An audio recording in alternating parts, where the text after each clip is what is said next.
the darkness is the feminine, and the darkness is where our visions and the things that we bring to life begin.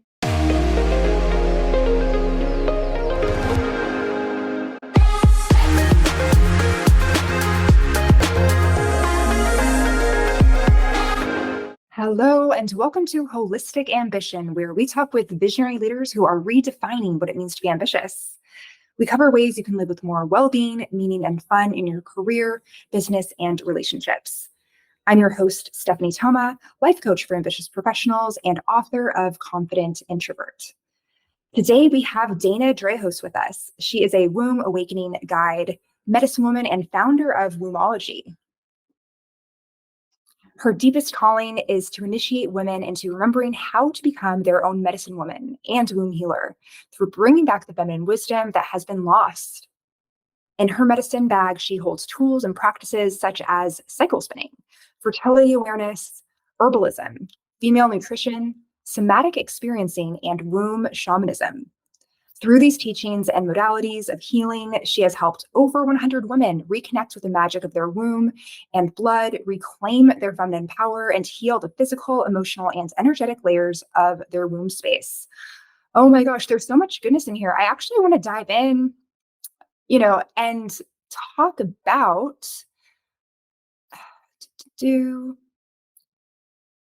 these terms, that you mentioned in your bio. Can you kind of walk us through a lay of the land? Yeah. So right now in this moment, because I feel like it's changing all the time, like how I am defining who I am and what I do as I go deeper and deeper into the work and uncover deeper layers. But when I say womb awakening guide, and what I mean by womb awakening is really the remembrance of your innate feminine power, and just remembering, oh my gosh, I have this beautiful cycle and this beautiful blood and all the powers that come with it. Um, because so many of us have been conditioned to believe that our periods are a curse and something that we should dread, and feel shame around. And for centuries, women were literally burned for being connected to the earth and the plants and their intuition. And so your womb awakening is this spiritual and physical and emotional process of reconnecting to that innate power and remembering your cyclical nature. And typically, your womb awakening initiation begins with, often looks like physical symptoms arising, like you're experiencing fibroids or endometriosis or PCOS or irregular cycles, missing period pain, like all those things that kind of prompt us to start to look deeper and get curious of like, wait, what's going on here? This isn't normal. And you start seeking out answers, and that puts you on your path. And we can really see this collective womb awakening, I feel, because so like more and more women are starting to feel called to come off of hormonal birth control and reclaim their bleed. And so, yeah, I'll stop there.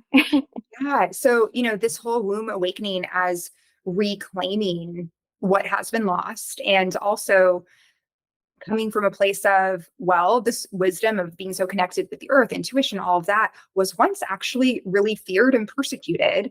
So, it seems like now many of us are holding in our bodies that fear of like, nope, better not dive into that because of what happened previously, previous generations. So, how can people who are, women that are conscious of this, or maybe they're waking up to this right now, like, oh, shoot, maybe I have kind of pushed this to the side and not really gotten curious about my cycle because of conditioning. What would be the first step? And can you tell us about your womb awakening journey? Mm, yeah. So my womb awakening journey initiation, I would say, started in 2019. I was having really painful back spasms, like it hurt to even stand up. I was struggling with chronic fatigue and brain fog and yeast infections and bloating at every meal. anxiety, depression, like all the things, and just feeling so disconnected from my body and just like emotionally numb. And at that point, I had been on all different kinds of hormonal birth control for like 10 years. Um, and I also was on a journey of vegetarian and then vegan diet. So I was just really, really depleted in my body, but like not connecting the dots. Like I didn't associate, I thought I was eating really healthy and I didn't think there was anything wrong with being on birth control. And so I wasn't really connecting those dots.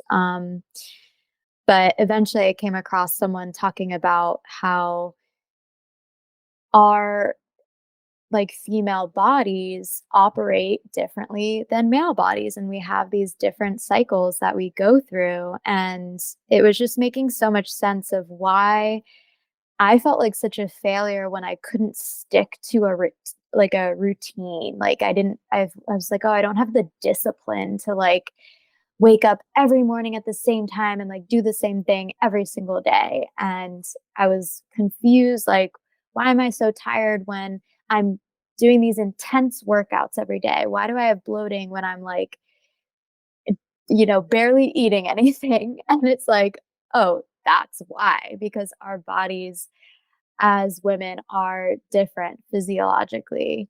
Um, and yeah, so I eventually went off of birth control, started living in alignment with my menstrual cycle, really nourishing my body and being devoted to rest.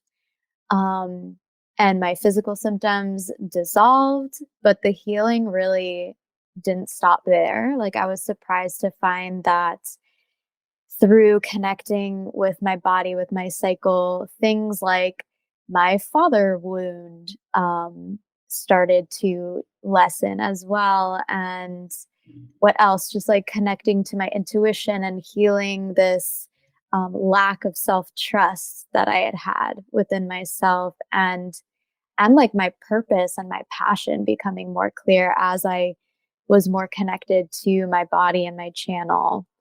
Um, and yeah, in terms of first steps for women, I would say, I guess it's different if you are currently on birth control or not. But I guess either way, I mean, I just opened a membership called the Cyclical Sisterhood, and that's literally what it is for, like helping women step into this work of transitioning off of birth control, learning how to nourish your body, nourish your hormones, live in alignment with your cycle so you are living more in flow rather than in force.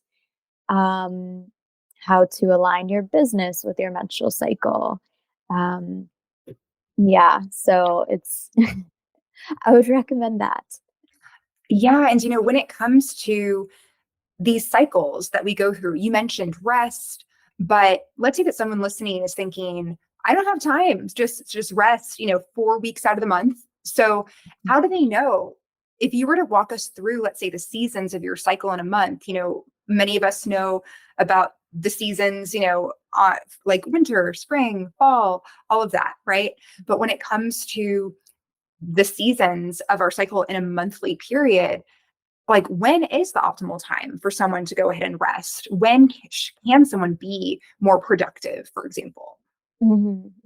Yeah, such a good question. So, yeah, like you were saying, our a lot of people think that our cycle is just our period. Like people will use that word, oh, I'm on my cycle, when they really mean I'm on my period, because we're always on our cycle. It's happening all month long.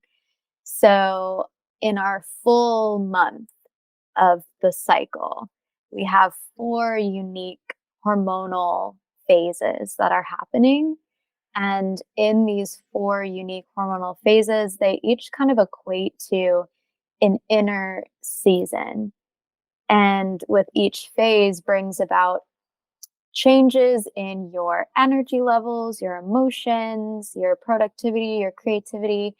And if you really pay attention, you probably already have felt this before. You've probably already felt that in some parts of the month or just sometimes you feel super confident, life seems to be going your way, you just feel really positive. You're like, man, the birds are chirping, like the sky is blue, everything's great. You feel like nothing really gets to you.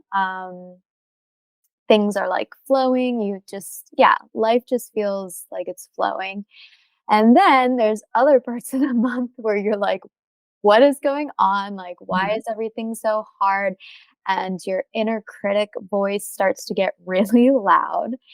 And you feel a lot more tired, a lot more like less social, less wanting to be out and about. You kind of just want to stay at home and be in your own space. And all of that is in relation to what's going on with your hormones in your body in these different phases. And so when you know the patterns of what's happening, you can start to kind of align your life and plan your life around that. So we'll start with the first, I guess I'll say the first is the menstrual phase. So this is the one everyone's the most familiar with. That's your period, the days that you're actually bleeding. This is when all your hormones are at their lowest levels, and the left hemisphere of your brain and the right hemisphere of your brain are actually in highest communication with each other. And this is where you're at your most intuitive power. So you're getting these like just intuitive hits and like visions um and then this equates to your inner winter. So when you think about the actual season of winter, which in the northern hemisphere that's we're in right now, and as we're recording this, it's the winter solstice, which is so beautiful.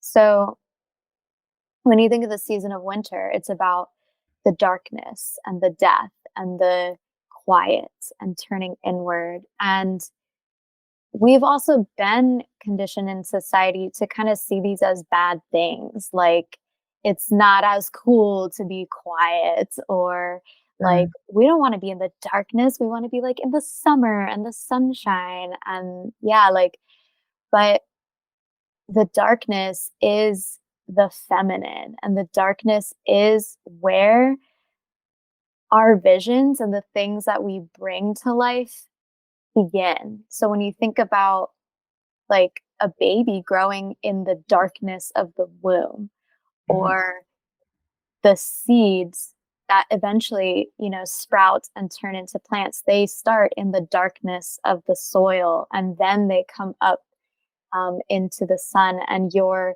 ideas, your visions start in the darkness of your mind and then they come out into the light of reality. Mm. And so in your menstrual phase, that is the time to rest. And it doesn't have to mean that, like, for 4 days in a row or however long you bleed, you're just like sitting around doing absolutely nothing. Um, Although I will say, like, let's shed that shame around doing nothing. Like, it is okay to just be sometimes. And that is the radical act of reclaiming your bleed and coming back to your womb. And And energetically, you're just like allowing things to shift and percolate, and your body's doing so much work. So even resting, oh, you're not actually just resting. exactly. Oh my God, I'm so glad you said that, Stephanie. Yeah, like you're not just doing nothing. Menstruation is an energetically and physically intensive process in your body. You're actually like burning calories while you're Mm. menstruating. Like things are happening in your body, and that's why you're tired, and that's why I you hate get more hungry. Like your yeah. body's literally burning calories, like doing energetic work. So yes, like take a day, especially like the first day or your heaviest day of bleeding. Yeah, like really, I implore you to, put away the phone, put away the laptop, just get still and quiet. Um, if you work a full-time job like I do, I work a full-time job and I grow my business on the side. So I will, ask for the day off, or I will communicate to my team that like, hey, I'm on my period today. Like I straight up Yeah. tell them now. And like, I'm not going to be filming reels. Like in my job, I do content creation. So I'm like, I'm not going to be filming today. Like this is not happening. Um, And that's yeah. amazing that your work seems to be receptive to this. Do you think that that is a shift that's happening in certain spheres, in certain parts of the world? I hope so. I mean, I've definitely heard in places like Europe, because Europe is always way more progressive than America, but some countries have like a menstrual leave, policy. Like you can take those days off of work and that's seen as normal or whatever. Mm. Um, yeah, I feel like it's in my company, like it, they accept it because I forced it on Yeah. them, like just by talking about it and being who I am and expressing it. I mean, what are they going to do? Like, they're not going to say no, you have to work.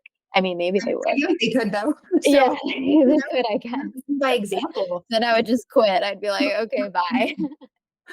So, I'm curious, just kind of like a high level overview. So, the winter, which is, our period, a part of our overall cycle, if you were to speak to when we get into, the next week or so, our spring and then go through the other seasons, what can women look out for during those times and how can they really serve their cycles?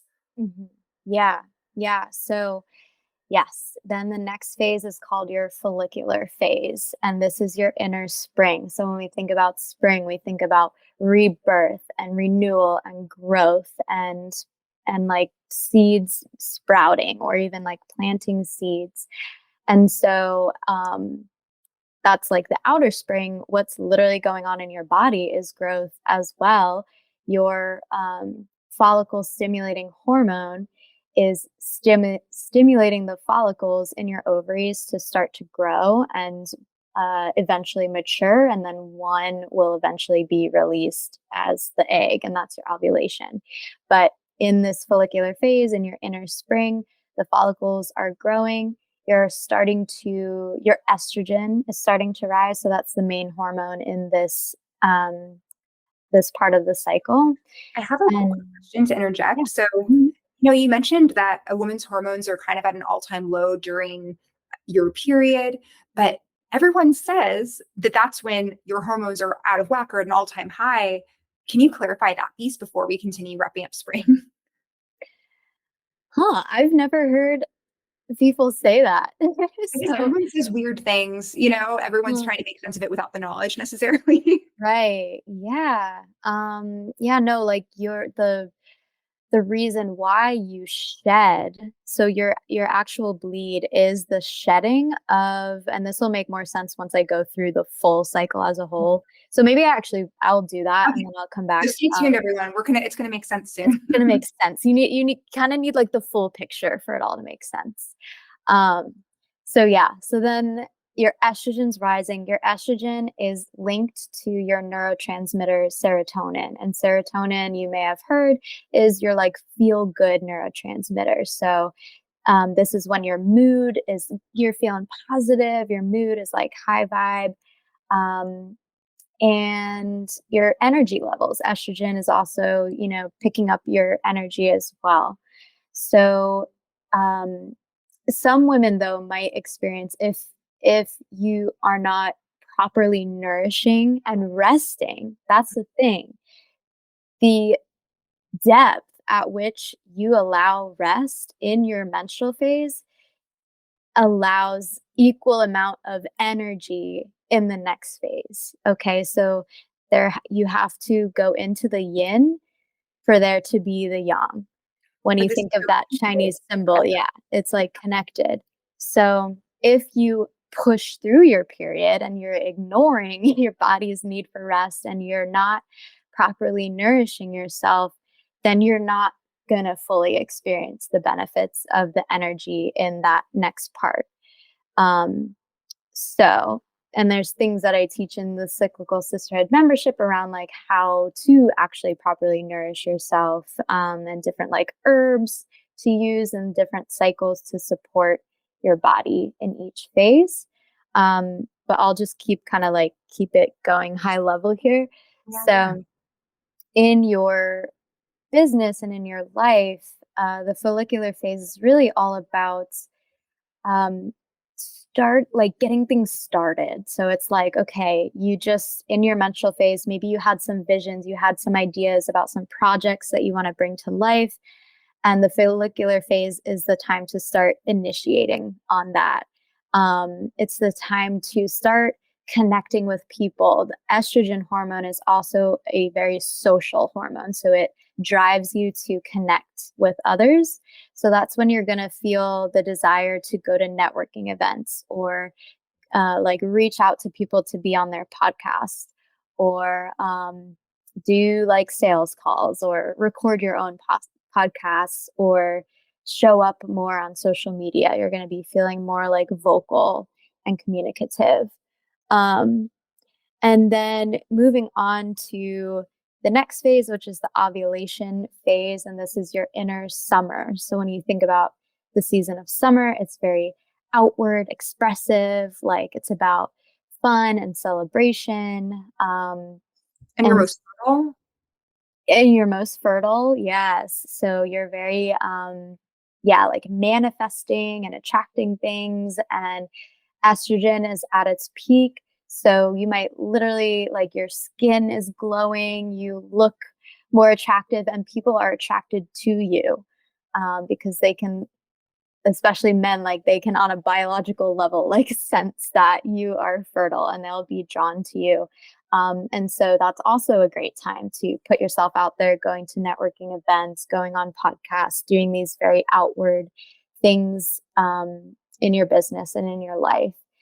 And um, even if you think about the energetic of the follicle like being released and the egg being like ovulation happening, it's like the egg is expressing itself, it's exposing itself. It's like, hey, here I am, like come get me, sperm, like come to me.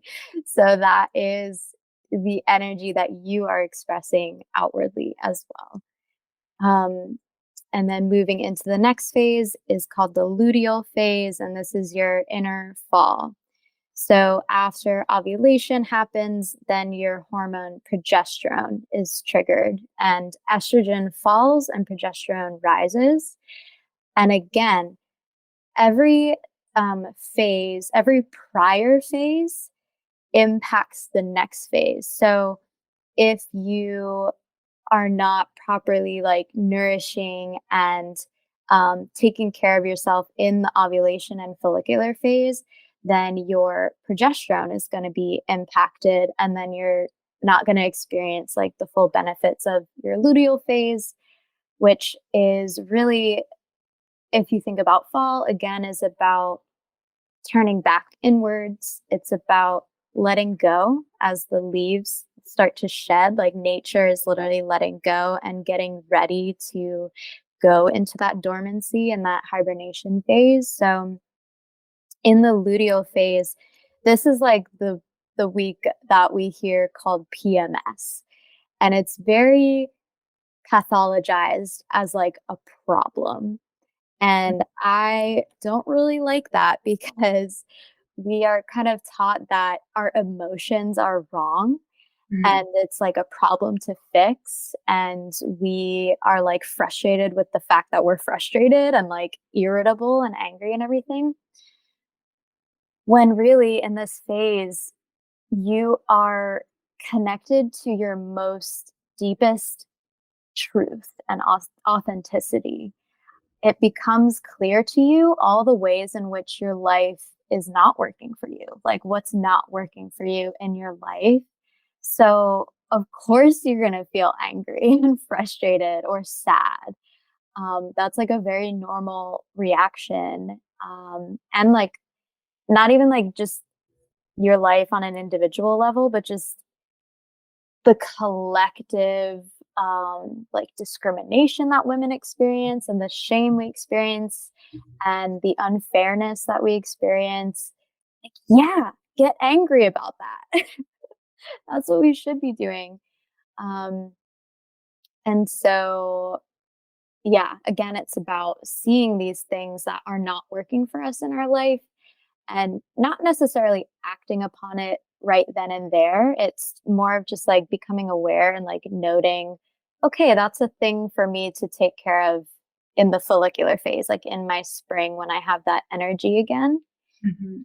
Um, but also in the luteal phase, in terms of your business, in terms of your life, your brain is more primed to be very detail oriented. So you really notice the details and you also start to become like you in this phase hormonally, your body is preparing for pregnancy, whether you actually Ovulation week. Yeah. right. So your body thinks like whether there was sperm that contacted the egg or not. Um, your body is starting to build up nutrients in the womb to create a safe, warm environment for that potential embryo to grow. And so, on an outward expression, you also start to feel like creating home. And this might look like this is the time in your cycle when you suddenly get that urge to like organize your spice cabinet and like clean Mhm. out your closet and get rid of old clothes and do a deep clean in your house. And It's your spring cleaning. oh, well, this is your Oh, fall it's cleaning. fall. Okay. Yes. It's like clearing the space, I guess, for the spring. Um, Leaves falling from a tree. Okay. New yes. word. Yes.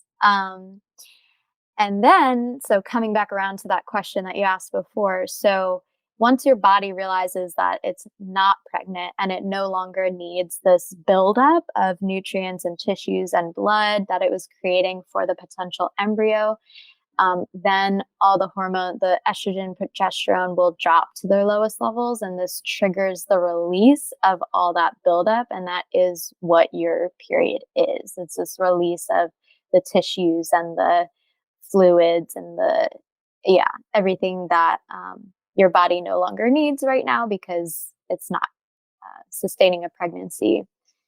So, yeah, that's the full circle there. Thank you for taking us through that whole cycle. And, there's something that let's see. I know we've spoken about this, and I think that you have posted about this as well.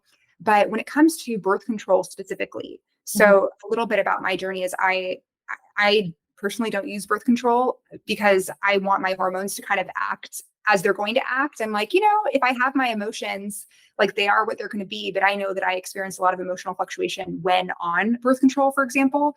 So Yeah, it's just simply not worth it to me to live yeah. like that. So there people have talked about, oh, like the pull-out method, as a birth control methodology. And I know a lot of people are like, no, thanks. That's Mhm. very reliable, very safe. And something that you brought up is not exactly that method. It's mucus tracking. And can you tell us about the success rate of that and the science behind that? And if there's any mysticism behind that as well? Mm.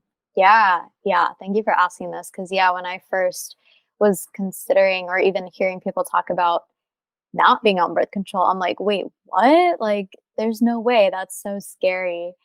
So, the method that I teach, and there's many different, so there's a term fertility awareness method, and that's kind of an umbrella term for several different kinds of methods within that. Um, the one I teach is the symptothermal method of fertility awareness, kind of a long name.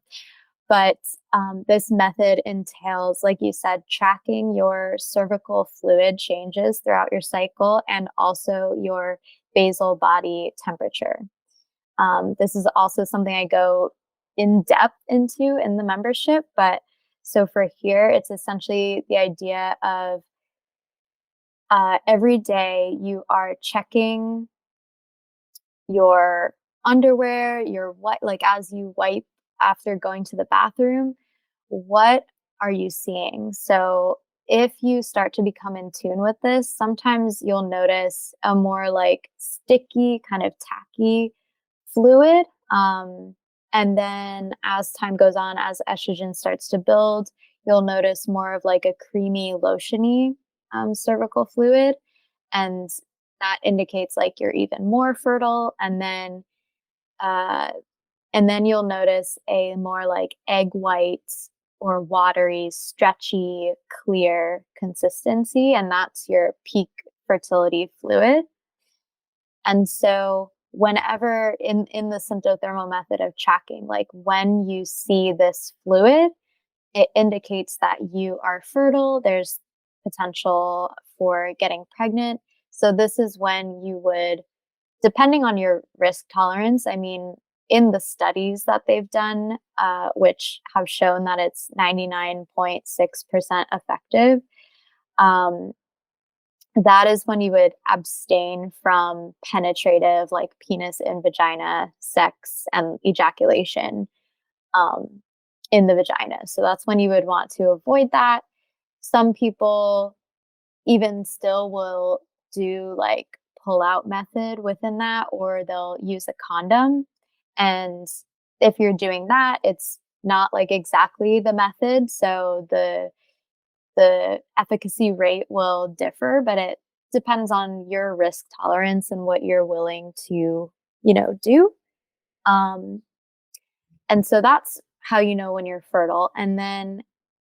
Once you, and then you're also taking your basal body temperature every day, which means your temperature upon waking. So as soon as you wake up, before you even get out of bed, because once you get out of bed, that can impact what your temperature is.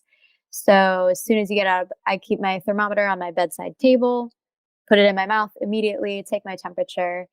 And in the first half of your cycle, it'll be slightly lower. It'll be between like 97.3 to 97.7 ish. And that'll like kind of fluctuate up and down too. Like it might be 97.3 today and 97.5 tomorrow, whatever. After ovulation, we talked about how progesterone is triggered, and progesterone is a heat producing hormone. So your body temperature will rise by a very obvious, like it'll go from like 97.3 to like 98. Um, and that's how you know that you are no longer fertile, because you've already ovulated. You only ovulate once in your cycle. And so that means that you're safe to have penetrative, like unprotected sex, and you won't get pregnant. How interesting, because I know with temperatures, growing up, I was always told the average temperature is 98.6 degrees. And then you have a fever if it's 100 degrees or more, when really it sounds like that baseline is, it accounts for the fluctuations that women have in their baseline temperature. So that would be on the highest point of what is healthy. It's different. So basal body temperature is that temperature upon waking. Hmm. The average temperature when you're like up and about, like in the middle of the day, might be around the 98.6 or whatever it was, I think you said. So yeah, it is different. Like, and there's a lot of kind of pieces to the symptothermal method in terms of like, yeah, if you are sick and you're having an actual fever, then obviously that skews the data. And so you should be more cautious around that time. Also, if you stayed up late that night, or if you were like drinking alcohol all night, like those things, or like travel, if you come across different time zones or whatever, like there's things that can impact it to be aware of. But yeah. I'm curious, what are a couple of practices that you recommend to your clients, that you would recommend to listeners for supporting their hormone health, but also reconnecting with their womb space? Yeah, my number one practice that I love to recommend is Yoni steaming. So this you may have heard in different terms. It's also called vaginal steaming, pelvic steaming, V steaming. It's all the same thing. but it's all the practice of sitting over a pot of steaming herbs. It's basically like a facial steam for your vagina Mhm. and all the beautiful, nutritious benefits of the herbs being absorbed into your bloodstream and your tissues and coming into your pelvic bowl. So many benefits. I mean, it helps regulate your cycle, it helps reduce cramps. It's really useful for postpartum healing, can help with, yeast infections and what else? Like literally just everything, nervous system regulation, um, acne. Yeah. And just the benefit of that time of doing this practice and connecting with your womb and just feeling the steam hit your vulva, and it's like meditative. It's such a beautiful experience. And the time that I love to do it is the 4 days before my period is coming. It's not indicated to steam while you're actually bleeding. So Right. that's And not every day either. So it sounds like if you're pregnant, maybe not. There are certain Yeah, stipulations. yeah. If you're pregnant, don't steam because it could stimulate contractions. So maybe towards the end of your pregnancy, if you want to When you're stimulate done. Yeah. contractions, yeah, like I'm done. Let's get this out. Yeah. Um, so not while you're pregnant, not while you're on your actual period, and also not while you're having an active infection like a UTI or genital warts or something like that. If there's any like redness or itching, the heat and the steam might make that worse. So I love to do it the 4 days before my bleed because it really helps to start getting the blood circulating and helping that space, those muscles start to relax and release tension. So it's really supportive for reducing the period cramps. And specific herbs that I will sit with are mugwort, raspberry leaf, red raspberry leaf, and nettle. So all of those, nettle and red raspberry leaf especially, are like packed with nutrients, vitamins, minerals, that support our body in that menstruation process. And like I was saying before, in your follicular phase, your inner spring, if you're not, doing the proper care, the proper nourishment, the proper rest before that, you're not going to experience the benefits of the energy in that phase. So you lose a lot of nutrients in your menstrual blood. Like your menstrual blood is full of nutrients and minerals. And so as you're shedding that, you are losing that. And so that's why we um, reestablish that with the herbs, very nutritious herbs. What else do I want to say there? Yeah. So you can literally just take a big pot and fill it about a fourth, like quarter of the way. Um, you probably even have herbs like you probably have tea in your kitchen right now that you could like cut open the tea bags and like dump them in there. Grocery stores definitely have red raspberry leaf tea, but also if you have a local herb shop, you can find all of these for sure there. Um, and so, yeah, you would boil the water, put the herbs in, cover it, let it steep for, 5 to 10 minutes, and then take off the top, set a towel down. There's different ways to actually like set up your steam. And the first embodiment call that we're having in the Cyclical Sisterhood membership is a group Yoni steam. So I will go through like actually how to do it, and we'll do it together, which will be really fun. Um, and yeah, other than that, I really just recommend journaling throughout your cycle to start to understand and to start to see these patterns. Because if you're not aware of it, everything can feel so random. You feel like, oh, one day I have energy and the next day I don't. Like, why? If you're actually writing down how you're feeling, how's your energy, how are you emotionally today, what kind of like thoughts were you having today, and associating that with, you know, when was the last time that you bled, and how long ago was that, or when is that going to happen next? And also getting in tune with the phases of the moon as well, knowing where the moon is and connecting that to how you're feeling as well. So just sort of gather data and start to understand yourself better. Yeah, and something that's coming up right now is around, let's say, people that have abnormalities in their cycle. Maybe they're bleeding for a really long period of time or going a very long time without bleeding. Like, let's say that a period is going on for 2 weeks, or there's been a period of months without one, but it's not necessarily menopause. Can you just touch on both of those two things in case there's a listener that has experienced or is experiencing either one? Yeah, yeah. So all of that is beautiful information from your body.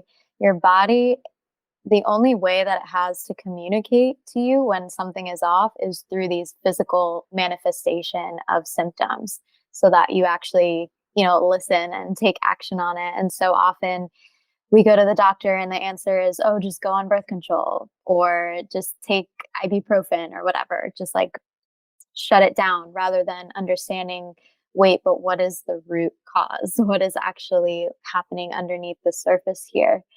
And so with a missing period, there's so many different like layers, but that can, one thing in particular, the most common thing is stress. So when your period is late, it's actually not your period that's late, it's your ovulation that's late, because ovulation is impacted by so many different variables, particularly stress. So your body is so intelligent that when you are in that fight or flight mode and you're stressed, your body's like, well, now's not a good time to bring a baby into the picture. Mhm. Um, Even if you're like doing things like really restrictive eating or low calorie diets or intermittent fasting, that's signaling to your body that you're in like a survival state. And so your body is going to be like, oh, she doesn't have the capacity to grow another life right now because she doesn't even have the fuel for her own body. So how is she going to take care of another? So it'll shut down your reproductive system. It'll put a pause on ovulation. And when ovulation doesn't happen, you don't progress through the rest of the cycle. So you're not going to get your period. So missing period is a really good opportunity to get curious about, am I am I not eating enough? Am I like really stressed at work? Is there some person in my environment who's really stressing me out that I need to distance myself from?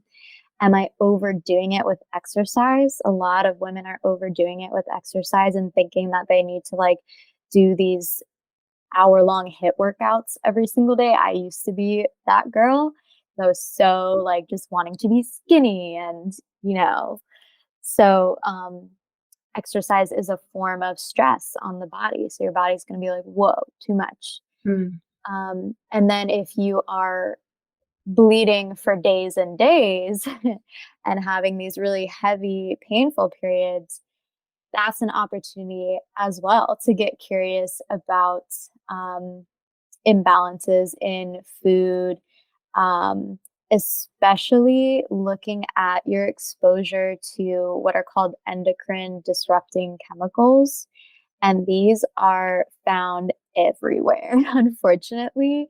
Like we are exposed to hundreds of chemicals a day that really impact our menstrual cycle and our hormones. And that basically cause too much estrogen in That's the one. body.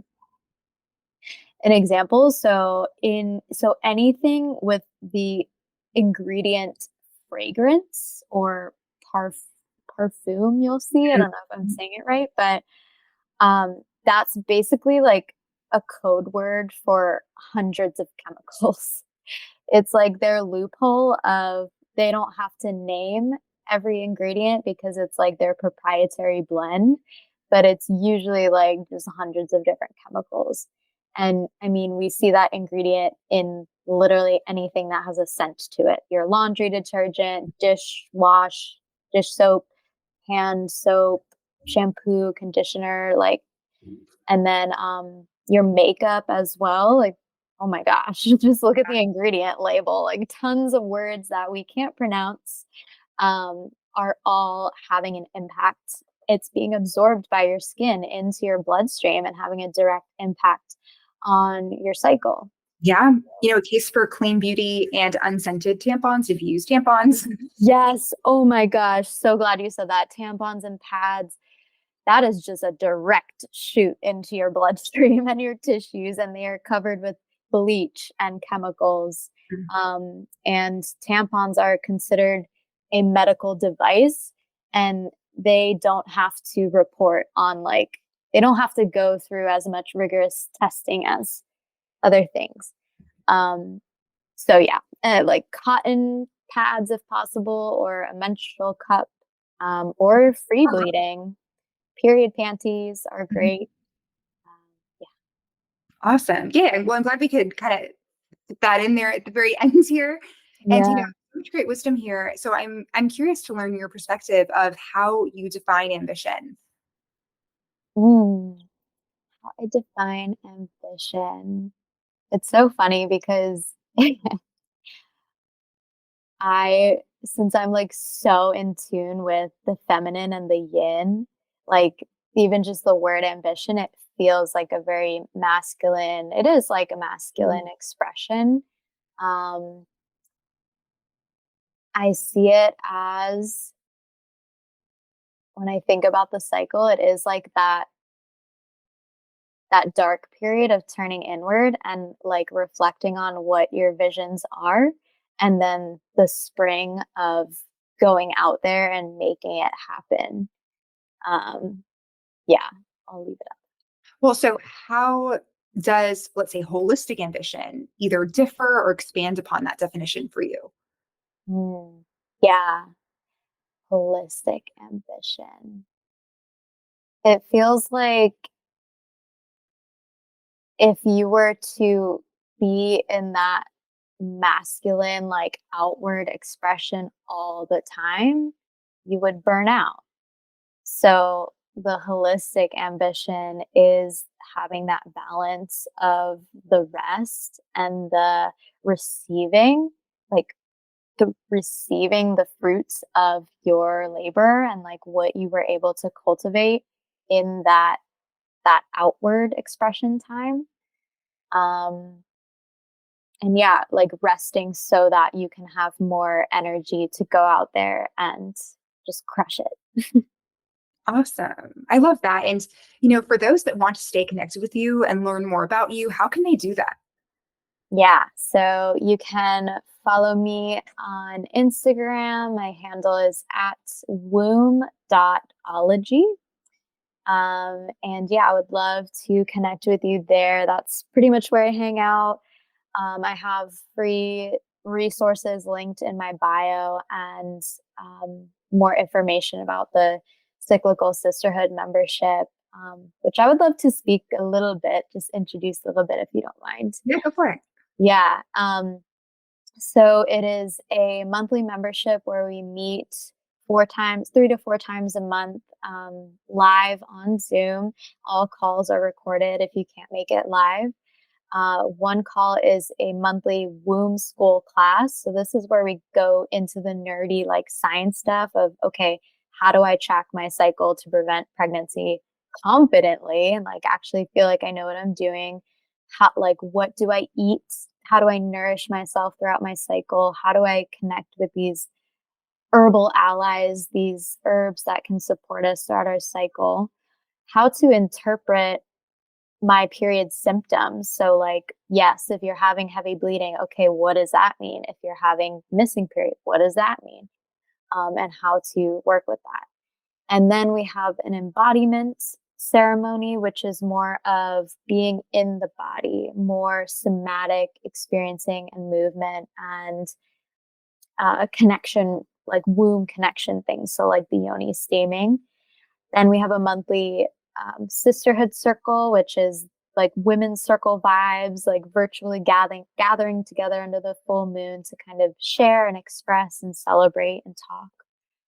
Um, and then a guest workshop. So I love to bring in guests and give them a platform to share their unique gifts. I have so many friends from my podcast, which is the Womb.ology podcast, which is another great free resource for you. Um, yeah, to come in and talk with us or lead us through some kind of practice. You also get a weekly meal prep guide. So if you are like, I hate cooking, like, I don't want to think about it, here's a guide for you that is like step by step, all the ingredients and instructions to make hormone friendly meals for the week. Yeah. Amazing. Wow, that's really comprehensive. So yeah, anyone who feels called or curious, go ahead and check out Womb.ology on Instagram and all of the links attached there. And I would like to thank you so much for your time today, Dana, and sharing all of your wisdom that you've learned over the years and being able to distill it so that women are more empowered within their bodies, that it's such important work. And I know that I've learned so much through this conversation, through previous conversations and hearing you speak.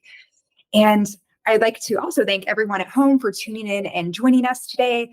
And consider this your invitation to go ahead and subscribe to be the very first to learn of our next speaker in the Holistic Ambition series. Wishing you a beautifully connected day. Until next time.